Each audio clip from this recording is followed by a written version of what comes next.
Exponential signal. Exponential signal are two types: real exponential signal and complex exponential signal. The general form of exponential signal, real exponential signal, is xt equal to capital A e to the power at.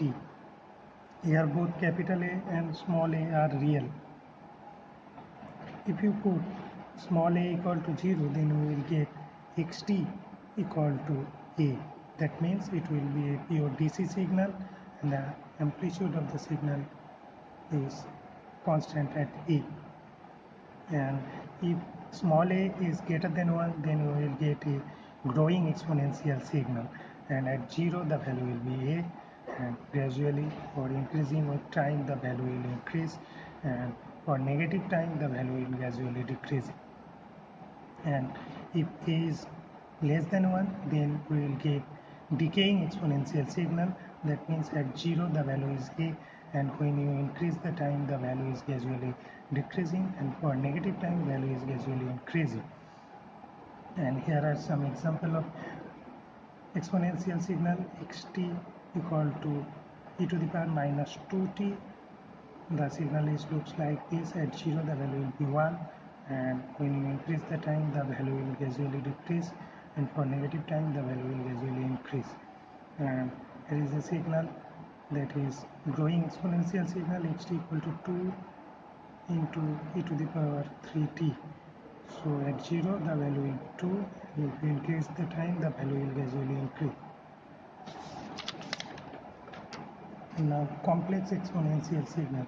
Complex exponential signal is represented as xt equal to e to the power st. So s is a complex number. S can be expressed as sigma plus j omega.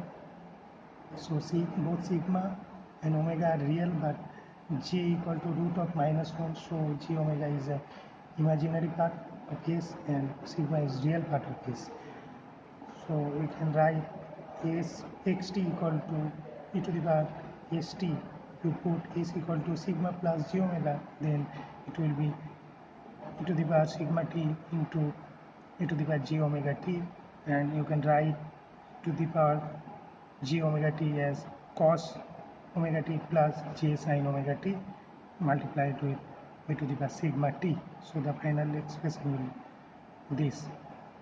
So if you put sigma equal to 0 and omega equal to 0, so that means s equal to 0 over here, so you will get xt equal to 1, so that will be a DC signal. And if s equal to sigma and omega equal to 0, so xt will be your e to the power sigma t, and if sigma is less than 0, then it will be a decaying exponential. And in same case, if sigma is greater than 0, then it will a growing exponential. At 0 the value will be 1, and for positive time the value will gradually increasing, and for negative time the value is gradually decreasing.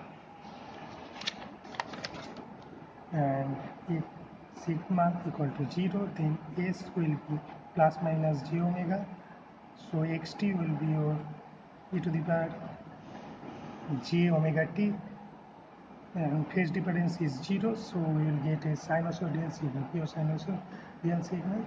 And if s equal to sigma plus j omega, that means sigma is not 0. If sigma, value of sigma is less than 0, then exponentially decaying sinusoidal signal. So it will be like a sinusoidal signal, but the amplitude is gradually decreasing with increasing of positive time, and for negative time the amplitude is gradually increasing. And if in same case, if sigma is greater than 0, then it will be exponentially growing sinusoidal signal. That means for increasing with positive time the amplitude will gradually increase, and for negative time the amplitude will gradually decrease. Thank you.